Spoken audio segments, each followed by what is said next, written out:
এটা আমাদের আরও একটা প্রজাতির মাছ। এটা স্টারজেন, বাট এটার কালার সাদা। এটা দেখতে কিন্তু অসাধারণ। আর এই মাছগুলা কিন্তু অনেক মোটা হয়, অনেক তাজা হয়। আর এটা পুরো চ্যালেঞ্জ, পুরো বাংলাদেশ আরও ২, ৪, ৫, ১০টা কান্ট্রি মিলে চ্যালেঞ্জ রইল আমার। এরকম মাছ আপনারা কেউ কোথাও দেখছেন কিনা আমারে জানাবেন।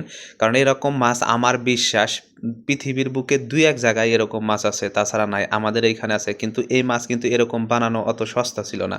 কারণ এই মাছগুলা মাছ আল্লাহর দেওয়া দান। তবে এইরকম কালারটা কিন্তু আমরা নিজের থেকে এভাবে বানিয়ে নিছি। কারণ মাছটা কিন্তু সবগুলা ওই আমাদের কালো যে স্টারজেন আছে বা কালো বা ওইরকমই থাকে। কিন্তু এরকম কালার চেঞ্জ করা কিন্তু এটা সবাই পারবে না। এটা আমরা টেকনিক খাটিয়ে এরকম করছি।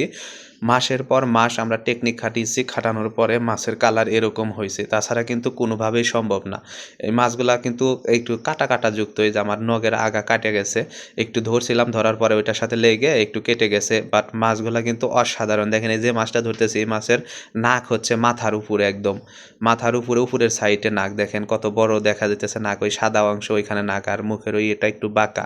তো আপনারা মনে করেন যে মাছ চাষ করা অতই একদম সহজ। প্রতিদিন খাদ্য দিলাম, মাছ যত্ন নিলাম, একটু হয়ে গেল। না ভাই, অতটা সহজ না। আমাদের এই মাছ চাষ করা অতটা সহজ না। এই মাছের যে পরিমাণ মূল্য, এর মূল্য হিসাব করলে অনেকে আছে ২০ বছরে ও টাকা ইনকাম করতে পারে না যে টাকা একটা মাছের মূল্য। তো এইখানকার একটা মাছের মূল্য হবো ম্যাক্সিমাম বাংলাদেশী টাকায় ১০ থেকে ১২ লাখ টাকা এতটুক। এই মাছ যদি আপনি মনে করেন যে কেজি হিসাবে এর মূল্য নির্ধারিত করবেন, তাহলে ভুল করবেন। কারণ কেজি হিসাবে এই মাছের মূল্য আপনি দিতে পারবেন না। কারণ এই মাছের ওয়েট আছে ৮০০ গ্রাম থেকে ১ কেজি বা ৬০০-৭০০ গ্রাম। আমরা এই মাছ সহজে বিক্রিও করি না, খুব কম বিক্রি করি। কারণ এগুলা বিলুপ্ত প্রজাতির ভিতরে এই মাছটা আছে। তো এই যে সেম মাছ এইখানে আছে, কিন্তু এটা কিন্তু কালার অন্যরকম। কিন্তু এই মাছই কিন্তু আমরা ওরকম সিস্টেম করে বানিয়েছি। ওই মাছের বয়স আছে হলো ৭.৫ বছর। তারপরেও অতটুক হইছে। তো ওই মাছের পিছনে আমাদের অনেক অর্থ এবং শ্রম ব্যয় করা হইছে, তারপরে হইছে। তো এই যে এগুলা মাছ যে আছে, এগুলা কিন্তু স্টারজেন। এগুলা আমরা এখন বিক্রি করি, কিছু বিক্রি করি, আর কিছু বিক্রি করি না। যেগুলা আম আমরা পুরুষ বা মহিলা বাছাই করি। যেগুলা পুরুষ মাছ ওইগুলা কিছু করে বিক্রি করে দিই। আর মহিলা মাছগুলো আমরা ডিমের জন্য সুন্দর করে আলাদা কলাম আছে, বড় কলাম, ওইখানে রেখে দেই। এইখানে হচ্ছে ক্ষণিকের জন্য আমরা রাখি। সবসময় আসলে আমাদের মাছগুলা এখানে কিন্তু এভাবে থাকে না।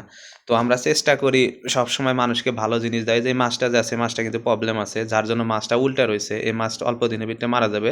আর মারা গেলেও এই মাছ যে একবারে ধুপ করে ১ দিন ২ দিনের ভিতরে মারা যাবে এমন না। এরকম করে রোগে ভুগবে ২, ৪ সপ্তাহ, এরকম ভুগতে ধীরে মারা যাবে। তো আমি ওই মাছটা একটা সময় পাইলে ওইটা আমি কেটে তারপরে রেখে দিব। কারণ আমাদের এইখানে কিছু লোক আছে, তাদের ফ্রি টেস্ট করতে দিতে হয়। অনেক সময় দেখা যায় যে কাটা মাছ ওইখান থেকে আমি দিয়ে দেই। কারণ আপনারা তো জানেন এত দামি মাছ, একটা মাছ একজনকে দেওয়াটা আসলে সম্ভব না। দেখেন আমাদের কলামের স্টাইল, এত সুন্দর রুমের ভিতরে এরকম ঝকঝকে রাখাটা কিন্তু অতটা সস্তা না। অবশ্যই টাকা ব্যয় করতে হয়, যার জন্য এরকম করাটা সম্ভব হইছে। আর আমার ভিডিও যার ভালো লাগে সবাই একটু সাবস্ক্রাইব করে দিয়ে একটু পাশে থাকবেন, একটু হেল্প করবেন। তাহলে আমি আপনাদের আরও সুন্দর ভিডিও দিব। তাহলে আপনারা অনেক কিছু